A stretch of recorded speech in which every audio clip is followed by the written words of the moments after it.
Hi guys, and welcome back to my YouTube channel.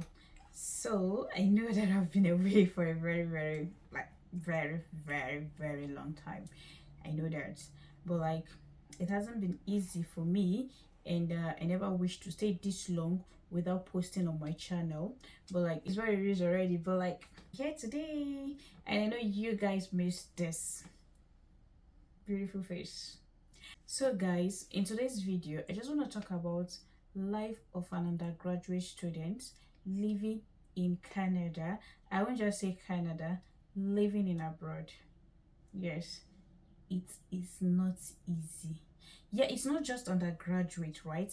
Both graduate students, both those are coming new to Canada, but I'm specifically referring to undergraduate student because that is my program, and I always want to give out my own experience about it. I don't know about other people, but I'm sharing what me in particular is going through, and I'm doing an undergraduate program.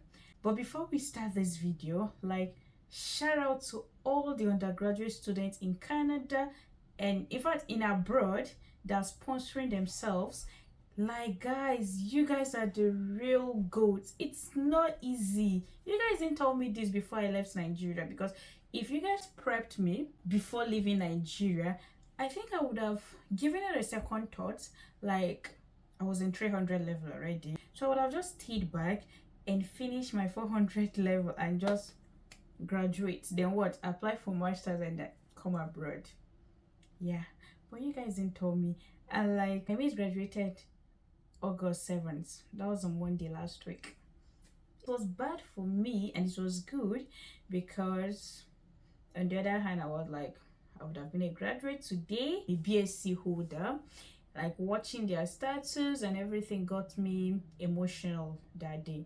That day I was down and I was really alone. I needed someone to talk to. But luckily for me, I had work that day, and that was what saved me. So I dressed up immediately and I left for work so that I wouldn't even feel it and I wouldn't even think it, because it was a very emotional day for me. Yeah, but it is what it is already. I'm already in Canada.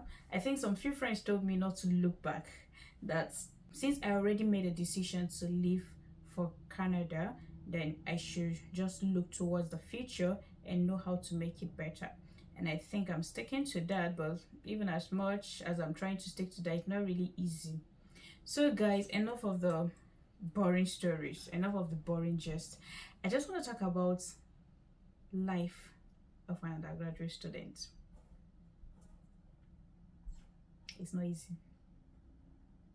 It is not easy. When I was living in Nigeria, I never knew that my mom already foreseen what would happen, because she was the person scared for me. She was like, a little girl like you traveling abroad, how will you survive? At that point, my mom didn't want me to go because she was very worried. She was like, I'm too small. That's something in my heart. I don't believe I'm a grown-up girl. But it's fine. So I'm too small to go to abroad. How will I survive? My mom was the person scared, and me that was traveling for abroad, I wasn't scared. I was telling her that she shouldn't be worried, that I think I have my mates there who are hustling and who are doing well for themselves, trying to fix their life and stuff, that I would just join them. I would just go there, look for a job, start working and start earning money, and I'll be fine. That was what I told her. I told her not to be scared for me. I think even what I was saying wasn't convincing for her. So it was my uncle who was in Australia that had to talk things to her, and my elder sister who left for US, and they all told her that abroad is just, if you come, you look for a job, you work, and fine. That's when she was like, okay, no problem, let's see what will happen. If only I knew the fears my mom was saying, I think I would have given it a second thought before coming to abroad. Because it's hell. It is hell. It's not easy. When I mean it's not easy, I mean it's not easy. So leaving Nigeria December, coming down to abroad, I stayed the whole of December, January, before I got my job in Walmart. So I got my job in Walmart around February.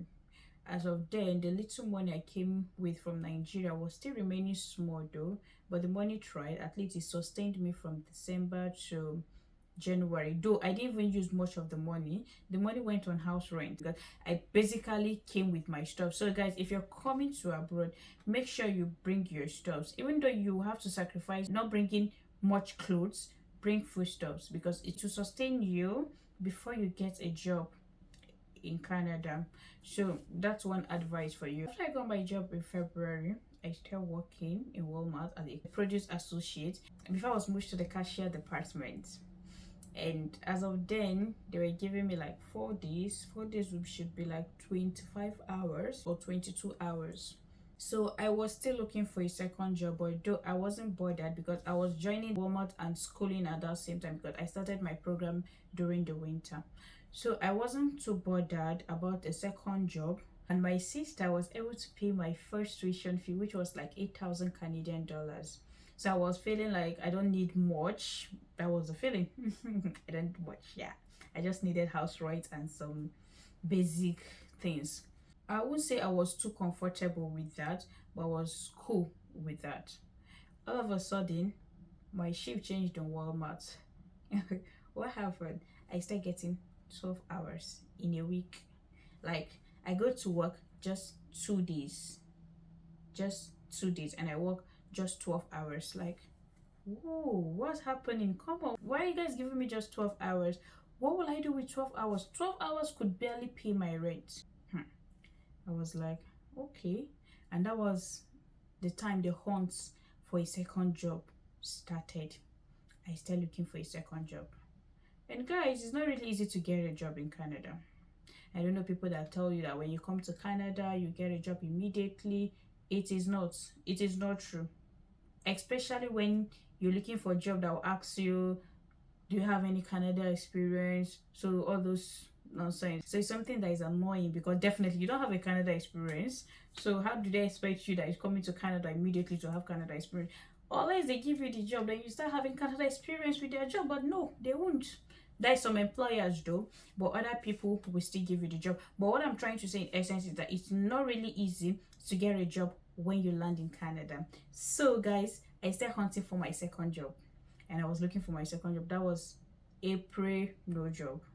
And I was like, since I was getting 12 hours that I have time, I should take a spring class. You see the thinking, right? Because like I didn't know much. I think that was where I made a mistake. So I decided to register for a spring class, which was economics. I took economics 111 during the spring May. And then I was still getting what, just 12 hours in Walmart. And as of then, my sister said she's not paying my next school fees. So now they just helped me with the first school fees so that I will settle down. So like, baby girl, come on, take up responsibilities. I said, aha. But as of then, it wasn't funny. So I took the spring class with my 12 hours job, which could barely pay my house rent. So eventually, finally, I have a friend who works in McDonald's. So you know guys, I don't know if I spoke about it, but like referrals or recommendation works very well in terms of getting jobs. So I have a friend who works in McDonald's, and I was like, guy, how far?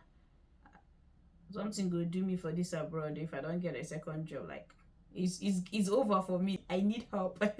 So I had to plead with him, and he recommended me to his boss, with the fixed an interview for me, and I came and they gave me the job. Finally I got the second job. But guess what, my school fees was still there. It hasn't been paid. And that one cost was like 2,590 Canadian dollars. That was the school fees. But as of April, interest started accumulating in the school fees. Before I knew what was happening, school fees of 2,500 was around $2,666. And I didn't even have shimbang to pay for the school fees because like I just got my new job, and like they weren't giving me hours because I was still in the training section. And one thing guys about getting job again in abroad is that when you get a job, you might get a job, but the problem now is hours. You might not get the maximum hours you need. When I applied for the job, I told them that I need like 40 hours, but I was just getting, as of then when the training started, I was just getting 16 hours, 10 hours, 8 hours. At the point I thought my life was coming to an end because like I don't know what's so wow with me. 4 classes was fast approaching, so I needed to register for classes. And like guys, you can't register for classes if you don't offset your school fees, because there will be a hold on your account which will prevent you from registering for classes for the next term if you don't pay your school fees. So I had to start hustling, like looking for where to get money so that I could offset that school fees, and so that I'll be able to register for classes. So God's willing, I was able to raise 1,600. Yeah, I was able to get 1,600. I paid that, but I needed like $1,000 to finally clear the school fees. I had to beg someone, I had to beg friends. I begged. I borrowed. I had to look for a friend and I begged, and I asked if she could just borrow me $1,000 so that I could just offset my school fees so that I'll be able to register for school fees. And luckily for me, the person agreed and the person gave me 1,000, and I offset that school fees. I was free. Thank you, Jesus. Then I picked my classes for 4. So, and my 4 classes will be starting next month, which is in 3 weeks time, I guess, on the 6th of September. That's when my classes will be starting. But I don't even know where the school fees were going to come from. Like, since I came to Canada, I've not even saved up to $1,000. My sisters will be like, where is your money going through? I don't even know where the money is going to, because the money is going to house rents, Wi-Fi, groceries. So guys, I don't know, I'm making this video to tell you what you will see when you come to Canada, especially if you're coming as an undergraduate student, even as a graduate student. But my most emphasis about undergraduate student, because our program is a long one. It's a 4 years program, while graduate students are just 2 years. So like these guys will just ruffle it for just 2 years, where we are stuck for 4 years. So like the time, the money, the work, it's not something that is funny. So like guys, if you're in Canada and you're watching this video, please guys, I want to know, how do you guys make money to pay your tuition fee? Like, how do you guys do it? I need answers in the comment section. So if you know how you make money to offset your tuition fees, I think I need help right now. Forget I'm smiling, this is smiling and suffering. So guys, I need help. I need help.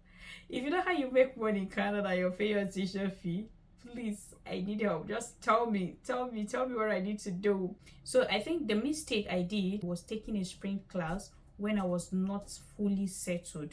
Yeah, because like since I was getting 12 hours in Walmart, I shouldn't have registered for another class. I would have just like, let's see what I will get a second job. But like I've taken the class and I've paid the school fee, so it is what it is already. So now I should be bothered about now is how to pay for my next term school fees, which is fall that we're about to enter. So guys, I think this is what I decided to come talk about today, because I've been trying to talk about it for a long time, but like I think finally I had the chance to do so. For those checking up on me on Instagram, thank you very much. I'm really fine. It's just the work that has been stressing the hell out of me, but I'm really good and I'm doing fine. And for those asking questions about coming to do undergraduate program, I think I can remember one question from someone telling me that he's in 400 level already, but his program is a 5 years program, so it's remaining just 1 year for him to round up his program, but he wants to come to Canada. I should help him with the process. If you're watching this video right now and you know you're the person that asked me that question, please, I just want to tell you my honest advice: finish your program. I don't want to sound like, hey, she's already in abroad and she doesn't want you to come to abroad. No, that's not how I want to sound it. But I'm telling you based on experience, I feel you should finish your program first and apply for masters. It's very easy to come here and do your masters and like you're just doing it for 2 years, because no matter what level you are in Nigeria, 500 level, 400 level. As far as you're transferring to a school in Canada, believe me, you're starting from 100 level. You're not going back. You're not even starting from 200 level or 300 level. You're starting from 100 level. The other advantage is that some credits will be transferred for you. And how many credits are we talking about here? We're talking about 24 credit units. That was what was transferred for me. That is what, literally 8 courses. 24 credit units is like 8 courses, whereas as an undergraduate student you are required to fulfill 120 credit units, which is approximately 40 courses. So 40 out of 8 courses that were transferred for me, I'm left with 32 courses to do, and those 32 courses, each course is like 2,000. Did I say 2,000? Sorry, not 2,000, because school fees increase every year. So there's a change in school fees as of this new term we're starting. So courses is like 3,000, and you're paying per course. You're not even paying by term, you're paying per course. So like a course is like 3,000 something. So guys, this is something you have to think it very well before you make that decision. If I'm to give you a honest advice, please, if you're in 300 level, you're in 400 level, finish your program. Yeah, finish your program in Nigeria.